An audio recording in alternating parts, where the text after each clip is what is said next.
SLBC టన్నెల్లో 23వ రోజు rescue operation కొనసాగుతుంది. బురద నీటి ఊట రెస్క్యూకు ఆటంకంగా మారింది. హైడ్రాలిక్ పవర్డ్ రోబోను 30 HP పంపుతో అనుసంధానం చేసింది రెస్క్యూ టీమ్స్. వాక్యూమ్ ట్యాంక్తో టన్నెల్లోని బురదను తొలగించే ప్రయత్నాలు చేస్తున్నారు. మరోపక్క క్యాడవర్ డాగ్స్ జీపీఆర్ ద్వారా గుర్తించిన ప్రదేశాల్లో తవ్వకాలు కొనసాగుతున్నాయి. Dewatering, TBM machine cutting ప్రక్రియ కొనసాగుతుంది. ఇక మరింత సమాచారం మా ప్రతినిధి పాషా అందిస్తారు.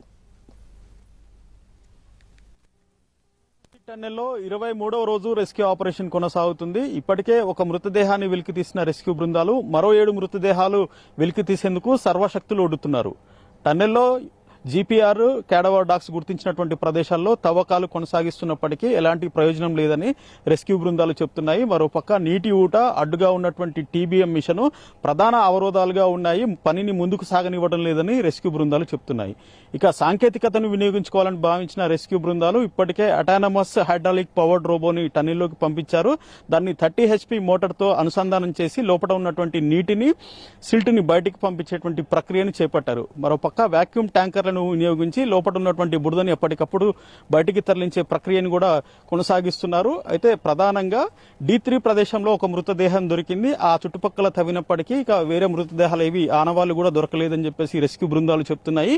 ఇక ప్రమాదకరమైనటువంటి ప్రదేశంగా చెప్తున్నటువంటి D1, D2లో తవ్వకాలు చేస్తే ఖచ్చితంగా మృతదేహాల ఆనవాళ్లు దొరికే అవకాశం ఉందని చెప్పేసి రెస్క్యూ బృందాలు భావిస్తున్నాయి. కానీ అక్కడికి రెస్క్యూ బృందాలు వెళ్లాలంటే మరో రిస్క్ కొని తెచ్చుకున్నట్టయితుంది. కాబట్టి ఆ ప్రదేశాల్లో రోబోల ద్వారా తవ్వకాలు చేపట్టాలని, అదే మాదిరిగా అక్కడ వస్తున్నటువంటి నీటి ఊటను, బురదను ఎప్పటికప్పుడు బయటకు పంపించేలా చర్యలు చేపట్టి ముందుకు సాగుతున్నామని చెప్పేసి రెస్క్యూ బృందాలు చెప్తున్నాయి.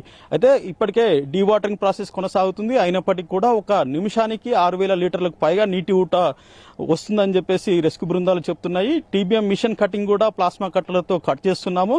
అయినప్పటికీ అది పెద్ద లాంగ్ ప్రాసెస్ కాబట్టి ఇంకొంత సమయం పట్టే అవకాశం ఉందని చెప్పేసి రెస్క్యూ బృందాలు చెప్తున్నాయి.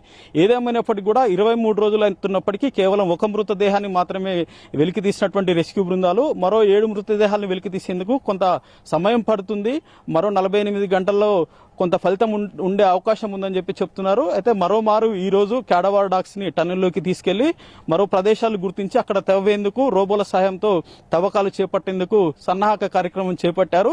అందుకు ఫలితం బాగుంటుంది, మెరుగైన ఫలితాలే వస్తాయని చెప్తున్నారు. అయితే ప్రతి చోట కూడా ప్రతికూల పరిస్థితులే ఉన్నాయి. వాటిని అధిగమిస్తూ ముందుకు పోతున్నాము. సాంకేతికతను వినియోగించుకుంటున్నాము, జాయిలాల సేవలు వినియోగించుకుంటున్నాము.